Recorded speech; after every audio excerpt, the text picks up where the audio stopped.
My best friend of 15 years asked me to introduce her to someone from my family. I introduced her to my cousin.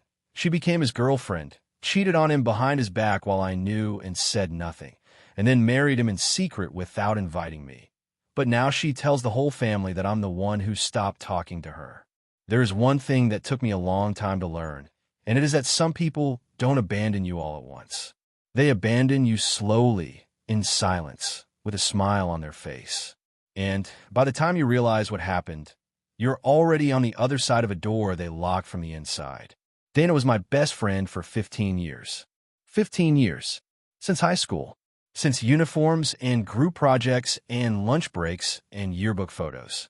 We were roommates for 5 years in a small apartment where we shared everything. The kitchen, the bathroom, the phone charger, the problems, the plans, the 3 in the morning crying over things that seem small now, but felt like the entire world back then. I loved her like a sister, not like a close friend, like a real sister, the kind you choose, the kind who stays. Or so I believed. My cousin's name is Andrew. He's 2 years older than me. He's an engineer, and he's one of those people who takes everything seriously. His work, his commitments, the people he loves. When he loves someone, he loves them completely, without calculation, without holding back. I introduced him to Dana at a family gathering. She came with me to one December. It was unintentional. It was the naturalness of introducing your best friend to your cousin, because they're in the same room, and that's what you do. There was no plan behind it. No calculation. No expectation. They liked each other. And honestly, I was happy about it. It seemed sweet. It felt like the world was small and generous at the same time. My cousin and my best friend. Two people I loved together. I thought it was one of those good things that sometimes happen without you looking for them. It took exactly 4 months to discover it wasn't so sweet after all. I saw it by accident. Nobody told me. I didn't find messages. I was simply in the wrong place at the wrong moment. And I saw Dana with a man who was not Andrew. In a place where there was no reason to be unless you were there with someone. With a physical familiarity that leaves no room for interpretation. I went cold. She saw me. Our eyes met for 1 or 2 seconds, and in those seconds something happened that I can't describe precisely. A kind of unspoken agreement, an instant negotiation, a mutual recognition that we both knew what I had just seen. And then we both looked away. I left. She didn't call me that night. I didn't call her. And that is how the most comfortable and most cowardly silence of my life began. I didn't tell Andrew. I know. I know what you're thinking, and you're right to think it. I should have told him. I should have had that uncomfortable conversation, the kind that breaks hearts, but is the truth, and the truth needs to be said. But in that moment, I was 22 years old, and I didn't know how to do that. I didn't know how to tell my cousin, who was happy, who was in love, whose eyes lit up when he mentioned Dana, that the person he trusted was failing him. I didn't know if it was my place. I convinced myself that maybe I had misread the situation, even though I knew perfectly well that I hadn't. And Dana never mentioned what had happened. She kept being my friend with the same naturalness as always.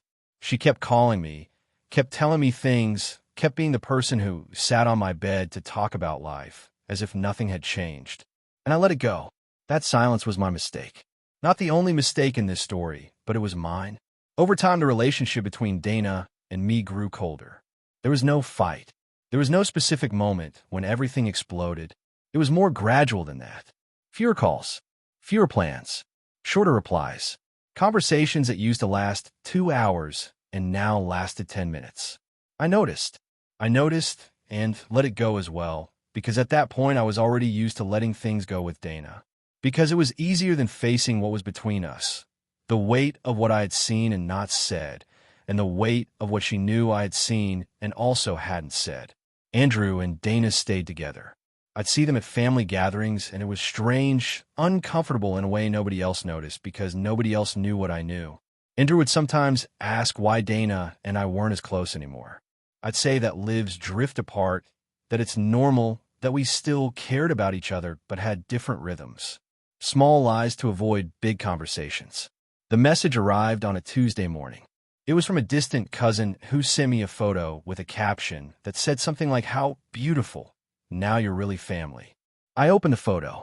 It was Andrew and Dana, signing papers in what was clearly a civil registry office. Both smiling. A couple of witnesses nearby. Small flowers on a table. They had gotten married. At the courthouse. Without telling me anything. Without inviting me. Without a call before. Without a message after. Without anything. I found out through a photo sent by someone who barely knows me. As if it were just gossip. As if the information carried no special weight for me.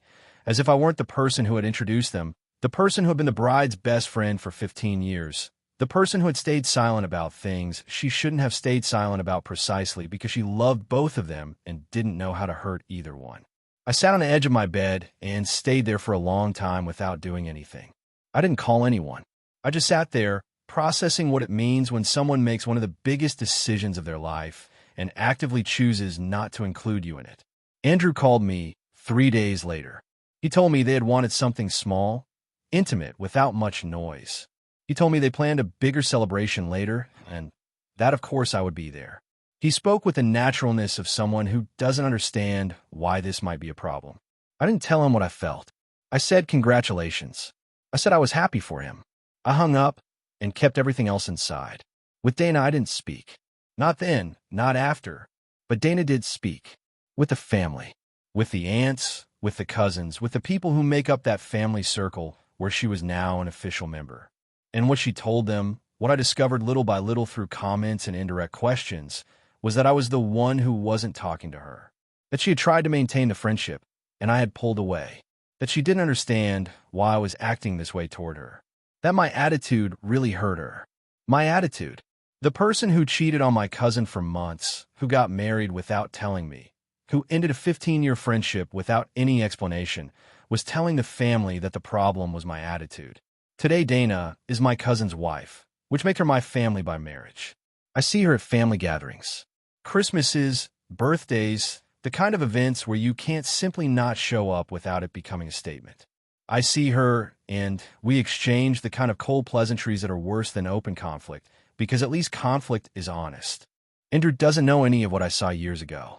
I no longer know if telling him serves any purpose. They are married. What happened before is history I can no longer change. Why to know is this? There are people who come into your life and make you believe they are family, that they are the ones who stay. And sometimes they are, and sometimes they were simply using you as a bridge to get to something they wanted, and once they got there, the bridge is no longer useful to them. I hold no bitterness. Not anymore. Bitterness is exhausting and builds nothing. But I don't pretend everything is fine either, because it isn't. And I think we both know that. If this story resonated with you, comment, have you had a friendship that ended without a fight, just in silence? Like if you believe silence sometimes says more than words. Subscribe for more real stories. Share with someone who needs to know they're not alone in this. Advice. When you see something that could hurt someone you love, the uncomfortable conversation is always better than the comfortable silence.